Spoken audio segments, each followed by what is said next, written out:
Lisa, sit at the far end. The words landed like a slap, but I didn't flinch.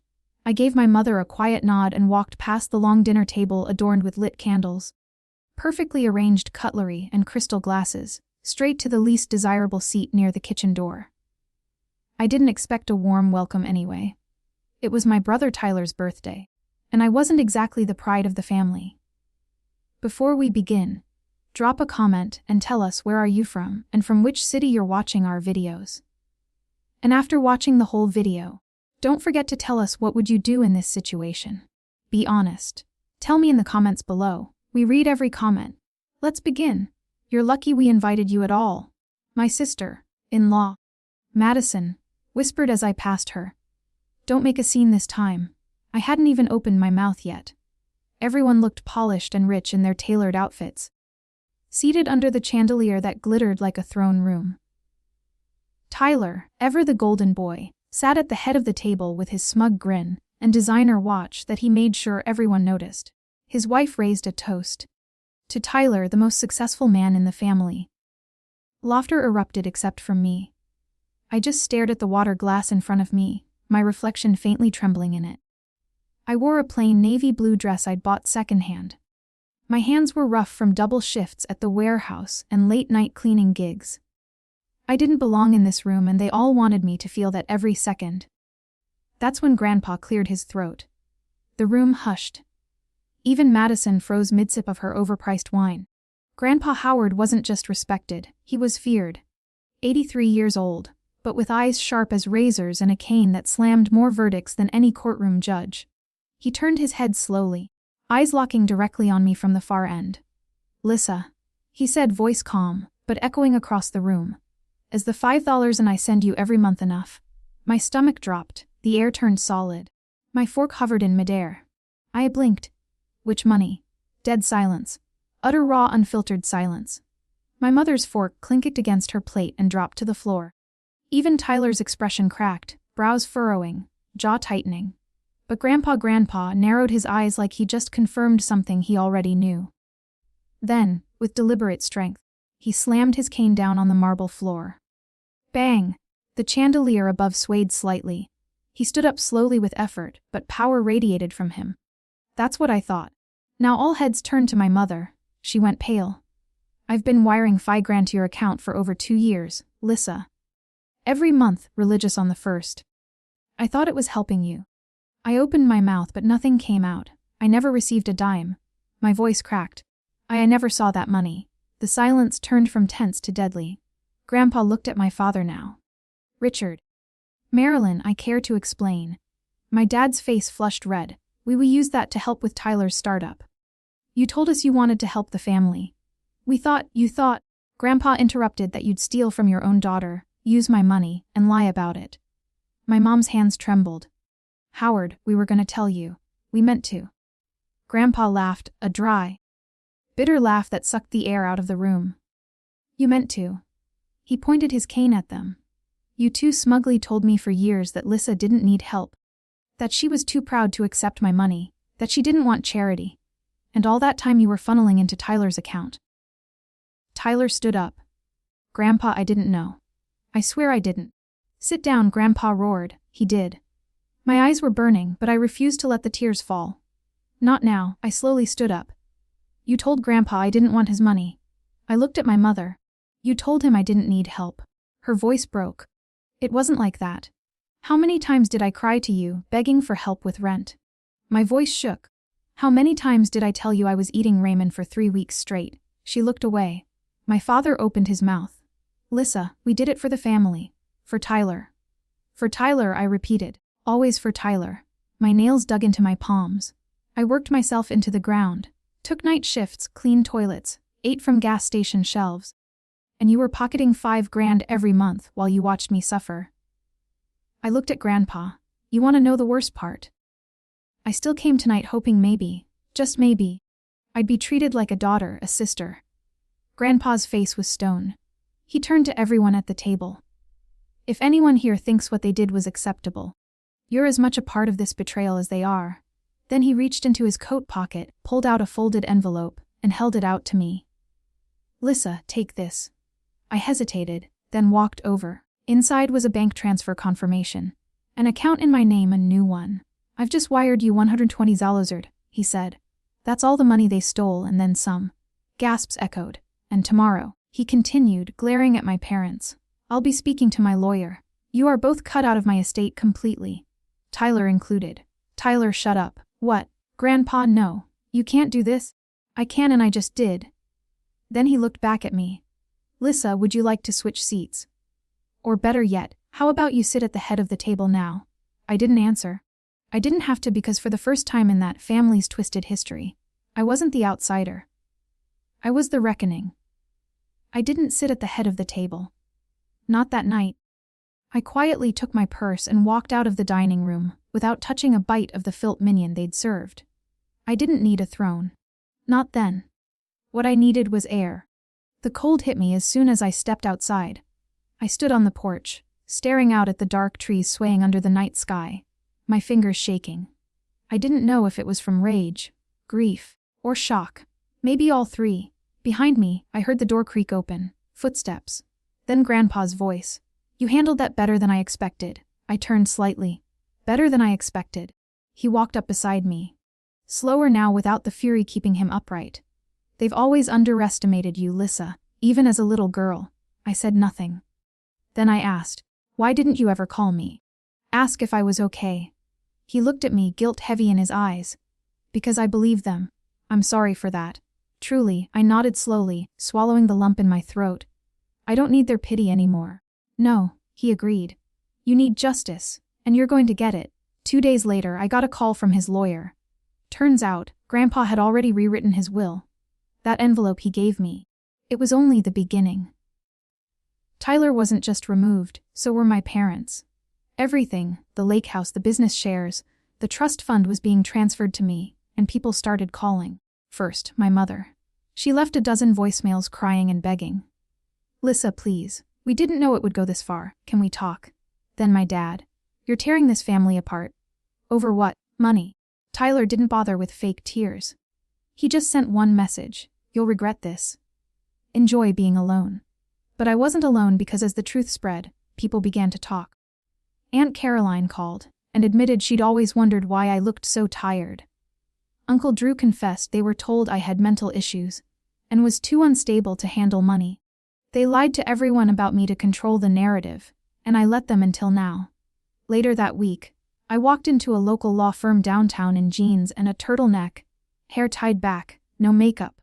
Grandpa had set up everything. An office, a business name, my name, Lissa Howard Financial Solutions.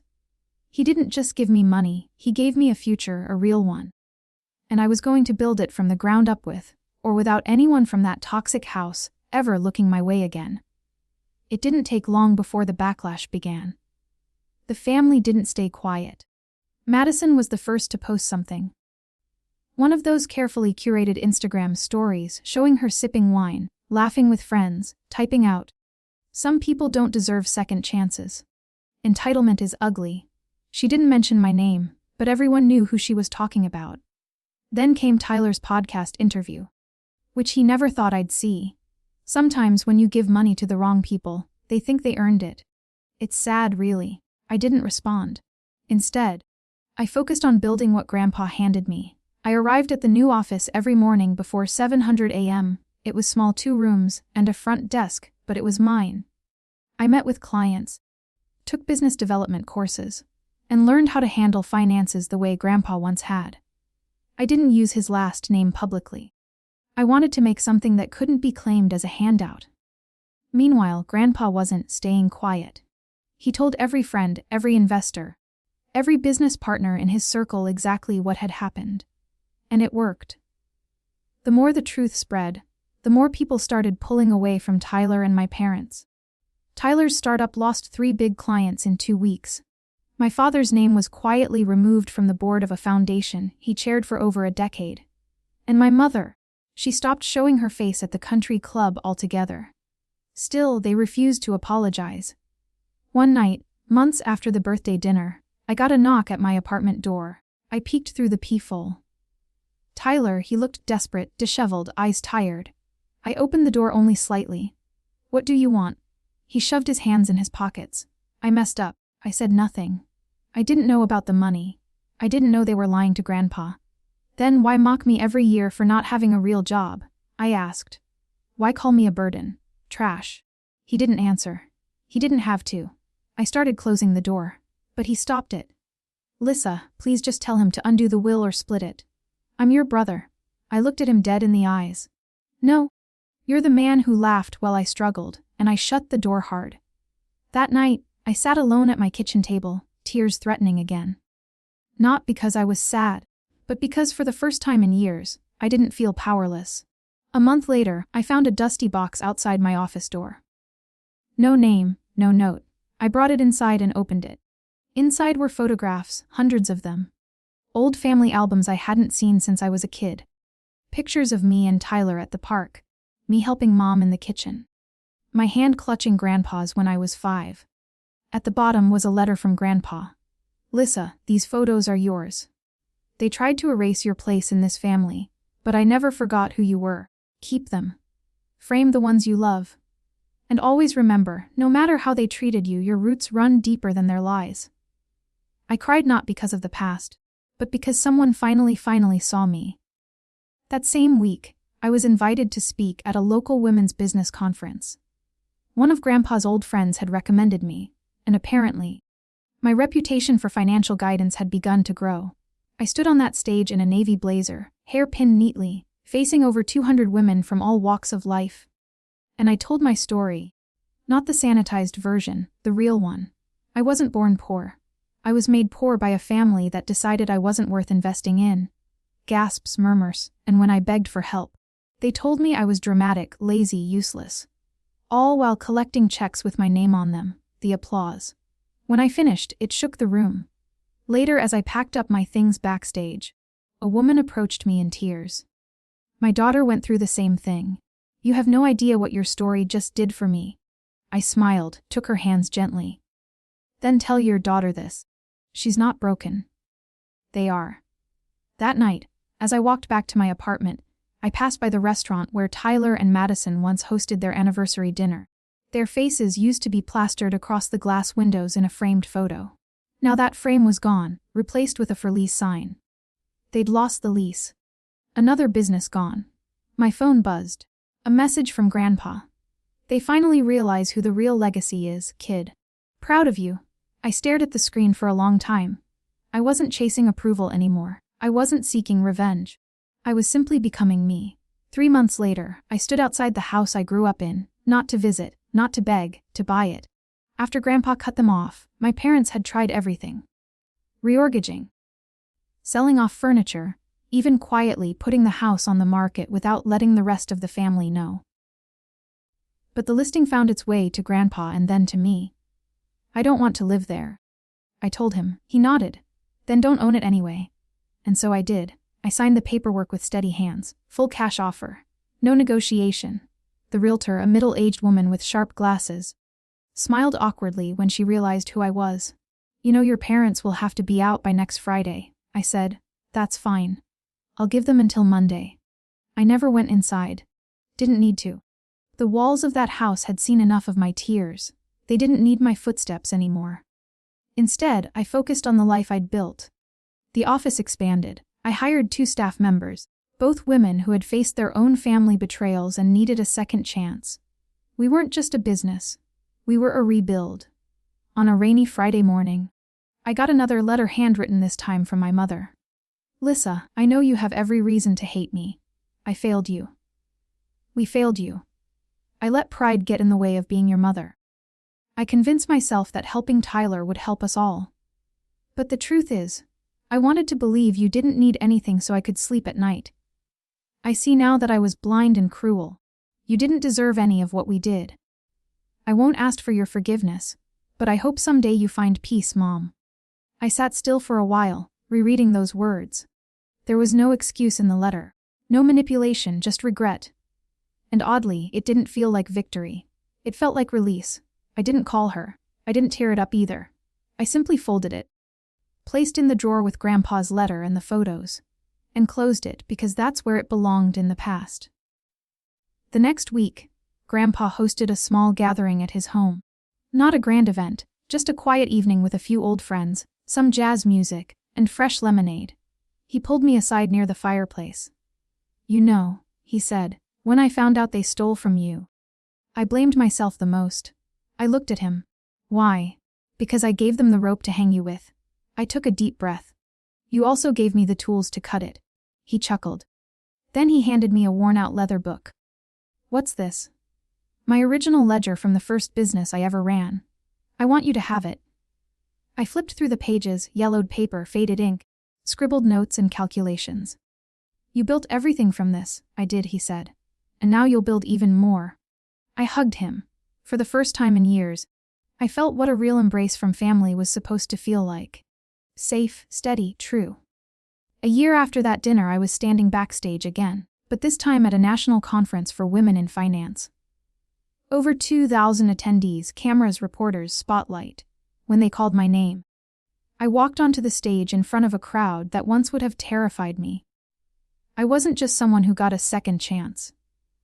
I was someone who created one, for others, for myself. As I stood there ready to speak, I looked into the front row and saw Grandpa. He gave me the smallest nod.